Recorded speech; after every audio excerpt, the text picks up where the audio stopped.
of looking at media, but they both do work really well.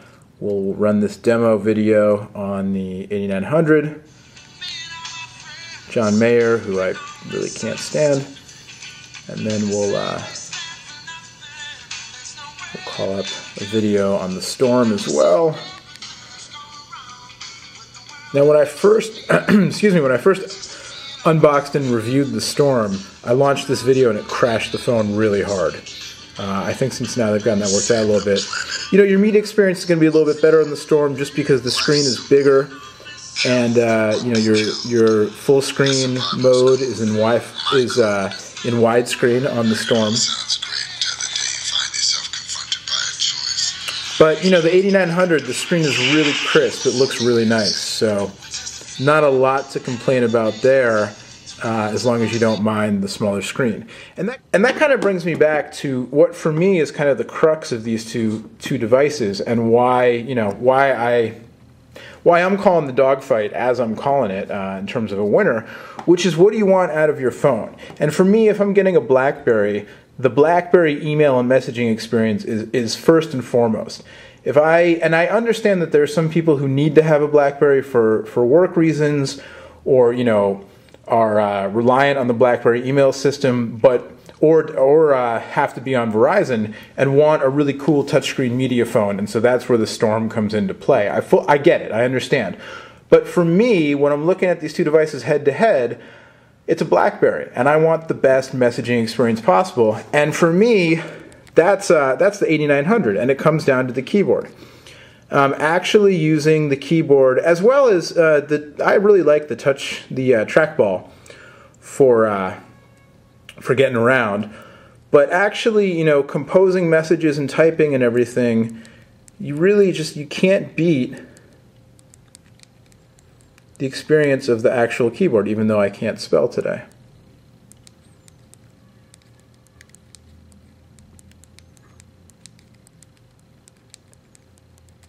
The keyboard on the 8900 is a little bit more kind of stiff and plasticky, like click feeling. I don't mean plasticky in a bad way, but kind of more chiclet style than on the Bold. The Bold is a bigger keyboard. You know, this is the Curve Heritage. The Bold is the the 8800 Heritage, I believe, with the more grid-like layout with the square keys that don't have any space in between them. The Bold has a little bit softer action. The keys are a little bit bigger. The 8900, again, it's like the previous generation Curves. It works really well. It's a good keyboard. The trackball is really good. It looks like they've done a little work so that it's going to be a little more resistant to dust and other junk getting in there. But if you do a lot of email, if you're a BlackBerry addict, you know, I really think you're going to want the full-on keyboard, as opposed to the Storm, which, in addition to having other, you know, kind of funkiness about the operating system, the accelerometer and stuff, when you're composing, you know, when you're writing an email, you can have the shirt type style keyboard, vertical. You can switch to a T9 multi-tap style keyboard, or you can rotate the phone, the accelerometer kicks in, you get a full QWERTY. But the full QWERTY here, I just, you know, me personally, I don't really like this clicking keyboard thing.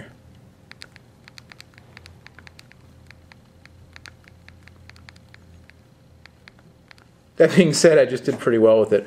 But I don't know, I don't think you can go as fast on it as you can on a regular keyboard. It's a little bit funky. I found that when I cross over my right thumb to the left side of the keyboard or vice versa, because of the way it reads the angles, it messes up. And I'm not really a big fan of it. I think they would have done better to have a non-clicking screen.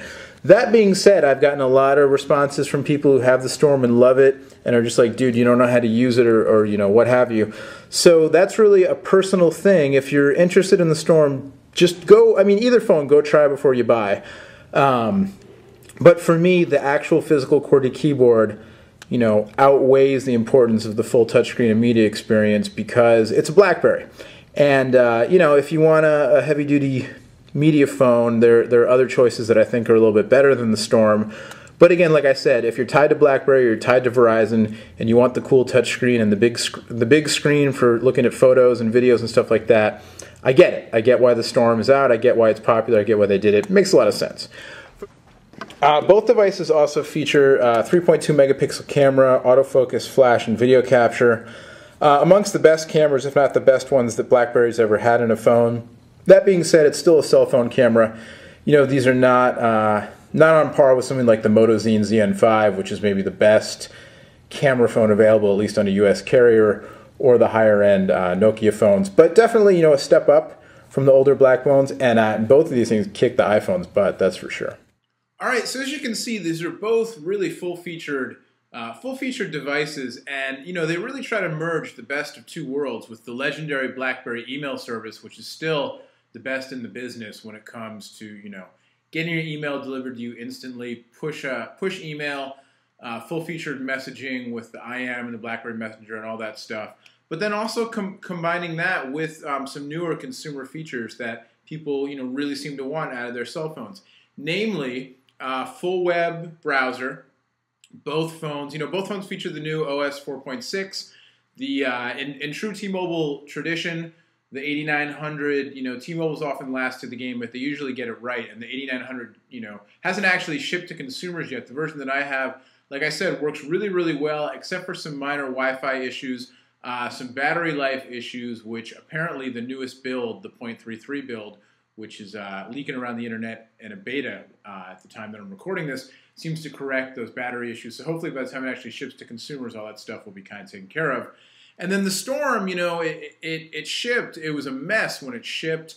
Myself and lots of other reviewers really took BlackBerry and Verizon to the woodshed for shipping a phone in such poor shape. Since then, as you probably know, BlackBerry's co-CEO has come out and said, well, that's the reality now. Smartphones ship with lousy software, which, come on, man. That doesn't pan. Come on. You can do better than that. And they have. They've been good about shipping out firmware updates, and the Storm is in much better shape than when it first launched. I still don't like the touchscreen. I don't like the clickable thing. I think it's hard to type on. I think, you know, I understand they wanted to make a full touchscreen BlackBerry with all the consumer features, like I was saying, the high-res screen, the new web browser, the audio and video playback, the photo browsing, that kind of stuff. And it looks gorgeous on the Storm. It looks gorgeous on the 8900 too. And for my money, if I'm getting a BlackBerry and I'm paying for the BlackBerry data plan, I want the ease of use for messaging. So that's why my winner in this dogfight is the 8900. No surprise if you're a PhoneDog regular, because you know I've not been a fan of the Storm. But I think, you know, you get the full high-res display, even though it is much smaller than on the Storm. It's still high-res. It's gorgeous. You get, you don't have 3G, but you do have Wi-Fi. And on the Storm, you don't have Wi-Fi, but you do have 3G. So, you know, the 3G is probably a little more handy, but Edge is still fine for messaging. It only really slows you down with web browsing. And again, with BlackBerry, the heart of the BlackBerry is the messaging and the email. So, you know, I think really it comes down to the form factor. I love the full QWERTY keyboard. I love that it's a little bit lighter and sleeker looking than the previous Curve. You know, it's kind of like a Bold Jr. in a lot of ways. And it's still got the headphone jack and the updated camera, that kind of stuff. And then T-Mobile throws My Faves and UMA calling on top, which are, you know, good features for the value-minded user. So, you know, lots of BlackBerry users now are consumers paying their own bills, so it's definitely something to look into. And also the UMA calling really helps with signal strength and voice quality if you're in an area where reception is kind of fuzzy. And the voice quality in this phone is great. Voice quality in the Storm has been pretty good too. So there you go, the Storm and the 8900. Honestly, within their limitations, you know, they both function really well at this point. Like I said, the Storm with the latest firmware is working a lot better than it did when it shipped. And some people really like the touchscreen. I don't. You might. In that case, Storm might be your winner. But for me, it's the 8900. So there you go. Thanks for tuning in, PhoneDog Dogfight. Much, much more on the 8900, the Storm, and all the other BlackBerries, including the Bold, the Pearl Flip, and whatever's coming next from BlackBerry. We got it for you on PhoneDog.com. Thanks for tuning in. My name's Noah. We'll see you next time. Bye.